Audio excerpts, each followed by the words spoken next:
Well, Manufacturers Association of Nigeria says members are currently spending between 35 to 40% of total cost on energy needs. President of the association, Mr. Francis Meshioye, explained that any increase in electricity tariff will make it harder on manufacturers, putting consumers at the receiving end.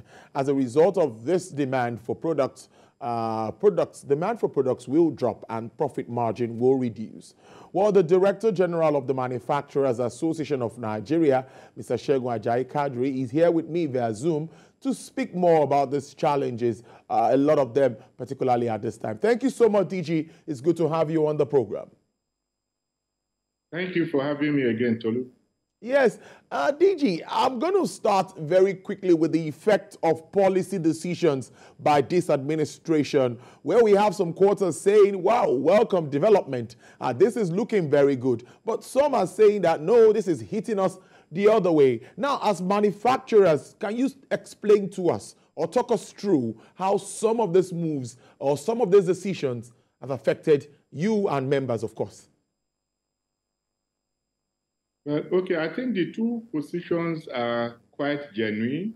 To some, it is the right policy to make, or in fact, policies to make. And for others who are at the receiving end of it, it will be the bad policy or the wrong policy to make. But whichever way you look at it, I think the administration has had to take some decisions that we ought to have taken a long time ago, like the removal of fuel subsidy. I think that's the most unpopular. The floating of the Naira, that again has affected a lot of businesses.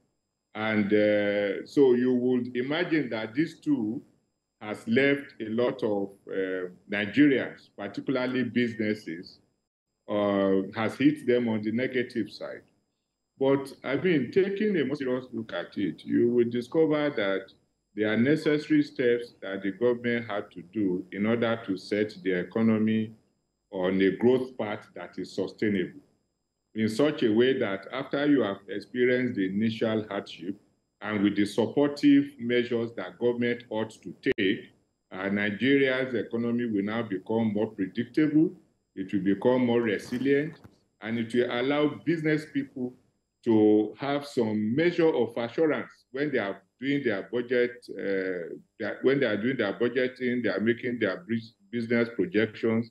And the international community will also see us as an economy that will be relied upon, will be able to have the much desired investment coming in from outside the country, just as more Nigerians will make up their minds to invest, because they can relatively speaking predict what the future holds for them in their businesses.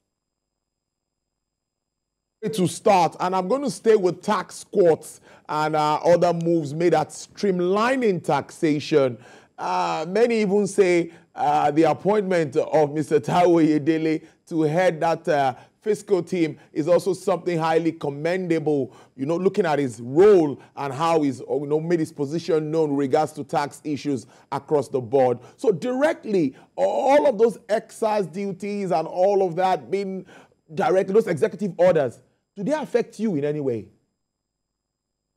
Yes, I think we are one of the major beneficiaries of that government policy, because it was actually becoming very, very difficult for some of our members to see the possibility of surviving the year if those executive orders were not signed by Mr. President.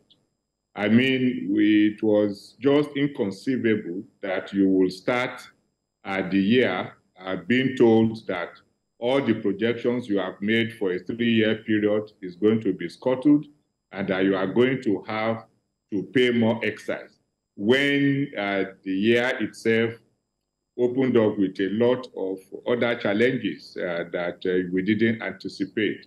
I mean, if you take the one that you mentioned in terms of tax, the excise duty, it affected the most vibrant sector in the manufacturing sector, which is the food and beverage sector. and you have an escalation in excise somewhere between 30% to 100%. And this was coming at a time that the foreign exchange rate had gone up, fuel subsidy had been removed, and you had a lot of consumer apathy in the land. So if you now add to the cost at which our products will hit the market, it means that you are going to compound our unplanned inventory, the unprecedented low sales that we've had since the beginning of the year will now be compounded. So the intervention of Mr. President to suspend its implementation is a welcome development. We've also seen the introduction of the single-use plastic tax, which is the green tax, which was ill-advised and could not be defined, and even the horrid implementation timelines that were set. So the executive order effectively reversed those and made sure that people are now able to return to the plans that they have made. It's even unthinkable that a government will set a roadmap, which in the first instance we even had reservations about. But then once we have accepted since last year, it should be expected that it should be allowed to take its full course. And if I will address the issue of the appointment of, the right person to advise and work with government to fix tax. You see, I think his style, his approach that I admire is that it's not that we should not be taxed. It is not that businesses should not pay tax, but the fact that you should concentrate on taxing the fruit and not the tree. It is important for government to put in steps that will promote businesses that will then pay tax. So you should tax businesses that are making profits so that they will be able to pay more tax. You shouldn't tax companies out of existence, because in the first instance, you will not even then be able to get the revenue that you are looking for. So I think his appointment is commendable, and he should actually be given a free hand to fully ventilate his opinion, which I think comes from years of experience and the fact that he plays even in the regional, if not continental space in terms of tax administration. So I believe that it is a right decision to have operated him, and also that he should be given some leverage to be able to fully engage all the stakeholders, work with the right people, and ensure well advised. Government can make much more money by growing industries that will pay tax. There's no reason why we shouldn't deliberately use monetary and fiscal policy measures to grow many Dangotes in the land. If you know how much tax a company that Dangote is paying, it's more than the total IGR of some states in Nigeria put together. So I believe that it is to grow businesses that should allow governments to yield, to get revenue, and not taxing them out of existence or making tax an issue when you want to think of establishing a business. Great. Let's talk about Forex, because it still remains a challenge despite the liberalization and opening up, collapsing the other market and just making it one market. But as of yesterday, it was still trading at about above 800 Naira in some cases. How have you, your members, been able to source for FX in recent times despite the opening up of this market? How has it affected transactions? Yes, in the first instance, the decision of government to take the measures they did in terms of the foreign exchange market is commendable. It remains commendable. But just like every other policy, you need supportive measures to be able to allow you to achieve the objective you have set out to achieve. It is one thing to float the rate, but it is another thing to guarantee supply. At the end of the day, supply is the key matter here. And that is what we have not seen in the required numbers. That could be expected because, I mean, the dollar is not our currency. So we must appreciate the fact that we have to be strategic in terms of how we source it and also how it is released into the market. But what has happened as we speak is that, yes, it has been floated. Yes, the arbitrage has been removed. Yes, it's the right policy to make, but it's not available for all in the quantity that is required. And what the impact of this on our business is fairly straightforward. We are now having to source our raw materials, machines, and those spares that are not locally available. We are going to source them at much higher prices. It's also going to affect our capacity utilization because we cannot continue to produce because of the high cost of your input.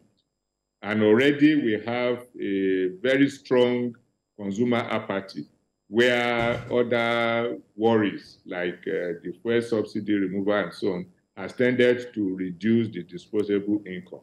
So it's going to, apart from us cutting down on what we produce, on the volume we produce, the amount we are able to sell will also be reduced.